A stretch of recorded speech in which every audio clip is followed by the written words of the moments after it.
don't know what to tell you, man. My name is Yujiro Seki, and I went to the United States when I was 19 years old with a single dream in my mind. I'm going to make the movie that inspires people. Well, I know that everybody deserves the award. I really do, because I respect anybody who completes any project, because it is a damn difficult thing to do. But what I care about this award is I want people around the world to take the carving the divine seriously, because this is about the 1,400-year-old Japanese art.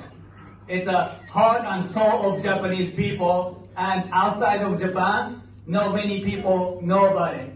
And in my opinion, this is the most important art form of Japan, and that's why I believe in this project, and I fight for this project. So thank you very much for your support.